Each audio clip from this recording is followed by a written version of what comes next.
आइए आज आप सब जानेंगे वर्ष 2024 अजा एकादशी व्रत के शुभ मुहूर्त पारण समय के बारे में। पारण कब और किस चीज से किया जाएगा, भगवान को किस वस्तु का विशेष करके भोग लगाया जाएगा, और फिर सुनेंगे अजा एकादशी व्रत की कथा। आप सभी भक्तों को अजा एकादशी व्रत की ढेर सारी शुभकामनाएं। आप सभी के जीवन में लक्ष्मी नारायण की कृपा से आप सभी को सभी प्रकार के सुख और समृद्धि की प्राप्ति हो। भाद्रपद मास कृष्ण पक्ष की एकादशी को इसे अजा एकादशी और जया एकादशी के नाम से जाना जाता है। जो भी भक्त सच्ची श्रद्धा के साथ, नियम और निष्ठा के साथ अजा एकादशी का व्रत धारण करते हैं, इस दिन भगवान विष्णु माता लक्ष्मी का पूजन करते हैं, तो इस व्रत के करने वाले व्यक्ति को अपार संपदा, पुत्र पौत्रादि एवं चर अचर जीवों का भी लाभ एवं सुख प्राप्त होता है। ऐसे व्यक्ति का कोई भी विरोधी नहीं होता है। जो इस व्रत को करता है वह अच्छे सम्मान पाने का अधिकारी हो जाता है। और इस व्रत के महात्म्य को पढ़ने और सुनने से, व्रत में नियमों का पालन करने से अश्वमेध यज्ञ के समान पुण्य फलों की प्राप्ति होती है तथा अंत समय में स्वर्गलोक की प्राप्ति होती है। एकादशी का व्रत जो कि भगवान विष्णु भगवान श्री कृष्ण को अति प्रिय माना गया है। यह व्रत जो कि पाप नाशक व्रत है। प्रत्येक माह के कृष्ण पक्ष और शुक्ल पक्ष की एकादशी तिथि के दिन इस व्रत को धारण किया जाता है। इसे एकादशी और 11 व्रत के नाम से जाना जाता है। सभी व्रतों का अपना अपना विशेष महत्व माना गया है। इसी प्रकार से भाद्रपद मास की कृष्ण पक्ष की अजा एकादशी का विशेष महत्व है। तो आइए जानते हैं अजा एकादशी व्रत के शुभ मुहूर्त पारण समय के बारे में, और पारण किस चीज से किया जाएगा, और अंत में सुनेंगे अजा एकादशी व्रत की कथा। भाद्रपद मास कृष्ण पक्ष की एकादशी तिथि प्रारंभ समय जो कि 28 अगस्त 2024 दिन बुधवार रात्रि 1:22 और एकादशी तिथि की जो समाप्ति है वह 29 अगस्त 2024 दिन गुरुवार रात्रि 1:40 पे एकादशी तिथि की समाप्ति है। तो हमें शुद्ध रूप से व्रत के लिए जो समय प्राप्त हो रहा है, तो सभी भक्तजन 29 अगस्त 2024 दिन गुरुवार को व्रत को धारण करेंगे। 28 अगस्त को 10वें दिन के नियमों का पालन करेंगे। 29 अगस्त गुरुवार को व्रत धारण करेंगे और इस व्रत का पारण 30 अगस्त शुक्रवार के दिन किया जाएगा। एकादशी व्रत का पारण हरिवासर समाप्त होने के बाद किया जाता है। हरिवासर का समय द्वादशी तिथि का पहला चौथाई हिस्सा हरिवासर का होता है। इसे छोड़ करके ही व्रत का पारण करना चाहिए। तो द्वादशी तिथि की जो समाप्ति है वह 30 अगस्त 2024 दिन शुक्रवार रात्रि 2:26। तो हमें पारण के लिए जो समय प्राप्त हो रहा है, तो सभी भक्तजन 30 अगस्त 2024 दिन शुक्रवार को व्रत का पारण करेंगे।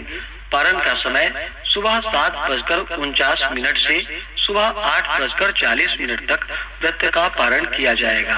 अजा एकादशी व्रत का पारण जो कि कुष्मांडेन पारणम, कुष्मांड जो कि एक प्रकार का फल है, बहुत से जगहों पर इसे भुआ के नाम से भी जाना जाता है। यह संभव ना हो पाए तो आप जल, फल या तुलसी दल से व्रत का पारण करें। एकादशी तिथि के दिन 29 अगस्त को ब्रह्म मुहूर्त का समय सुबह 4:28 से सुबह 5:13 तक होगा। सूर्योदय का समय सुबह 5:37 और सूर्यास्त शाम 6:20 तक होगा।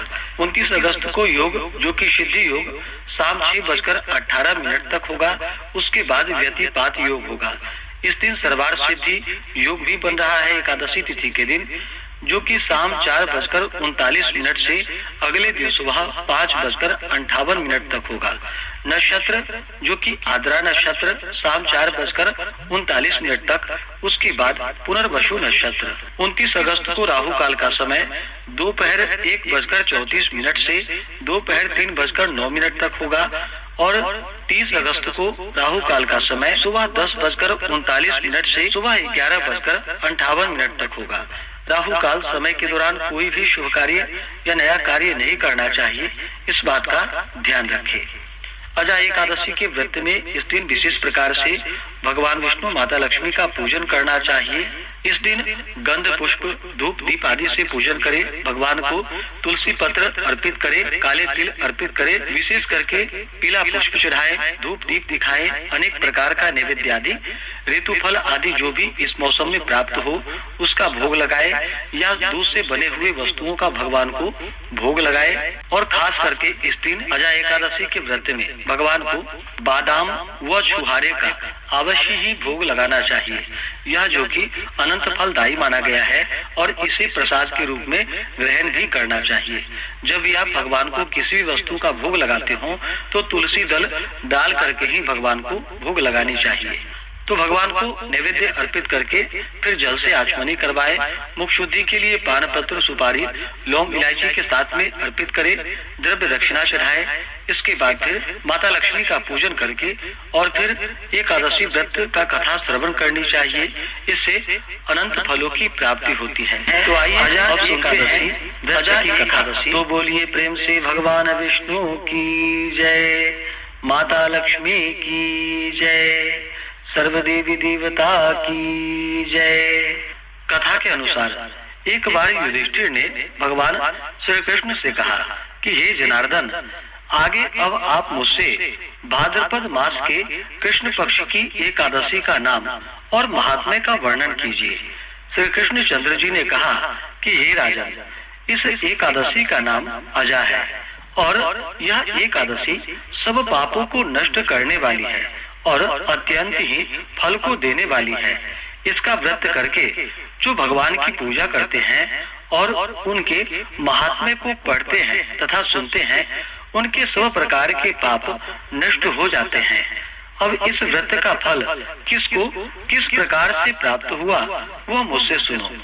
पूर्व समय में समस्त पृथ्वी का चक्रवर्ती तथा सत्य प्रतिज्ञ वाला हरिश्चंद्र नामक राजा हो चुका है। उसके किसी कर्म के कारण उसका समस्त राज्य यहाँ तक नष्ट हो गए कि उसको अपने पुत्र तथा स्त्री को बेचने के लिए बाध्य होना पड़ा। इस प्रकार का धर्मशील राजा होने पर भी उसको चांडाल का सेवक होकर मृतकों का कफन कर के रूप में लेना पड़ा, परंतु उसने अपने इन प्रकार के संकटकालीन अवस्था में भी धर्म और सत्य को नहीं त्यागा। इस प्रकार चांडाल का सेवक होकर उसका दीर्घ काल व्यतीत हो गया। तब वह एक दिन अत्यंत ही दुखित होकर विचार करने लगा कि मेरा इस घोर पाप से किस प्रकार उद्धार होगा। इस प्रकार चिंता ग्रसित था कि उसी समय गौतम ऋषि उस स्थान पर आ गए। गौतम ऋषि को देखकर राजा ने अपने सब कष्टों का वृतांत उनको सुनाया।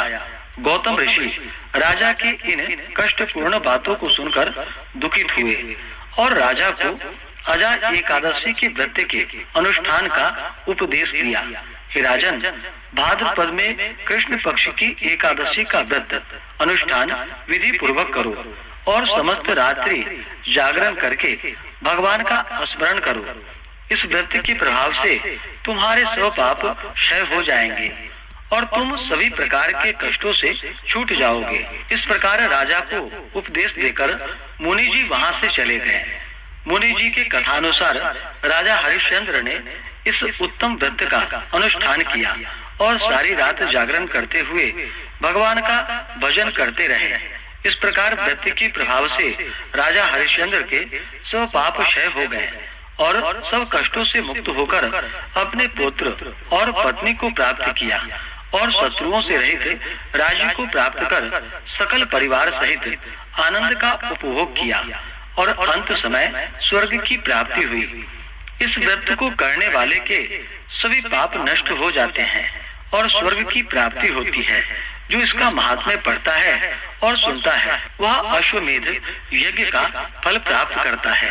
तो बोलिए प्रेम से भगवान विष्णु की जय, माता लक्ष्मी की जय, एकादशी माता की जय, सर्वदेवी देवता की जय। इसी प्रकार से जो भी भक्त सच्ची श्रद्धा के साथ नियम और निष्ठा के साथ भाद्रपद मास कृष्ण पक्ष की अजा एकादशी का व्रत धारण करते हैं भगवान का पूजन करते हैं, कथा श्रवण करते हैं, तो व्यक्ति के सभी प्रकार के पाप और ताप नष्ट हो जाते हैं तथा सभी प्रकार के सांसारिक सुखों की प्राप्ति होती है और अंत में स्वर्गलोक की प्राप्ति होती है। तो आशा करता हूँ कि यह जानकारी आपको अच्छा लगा हो। इसी प्रकार से ज्ञानवर्धक जानकारियाँ प्राप्त करते रहने के लिए, व्रत पूजा के बारे में जानने के लिए, कथा को सुनने के लिए चैनल पे अगर आप पहली बार आए हैं तो चैनल को लाल बटन दबा करके सब्सक्राइब करें, साथ में बेल आइकन घंटी को दबाएं ताकि आने वाली वीडियो का नोटिफिकेशन आपको समय से मिलता रहे। वीडियो को लाइक करें, शेयर करें, सुखी रहें और स्वस्थ रहें। जय श्री राधे कृष्ण। धन्यवाद।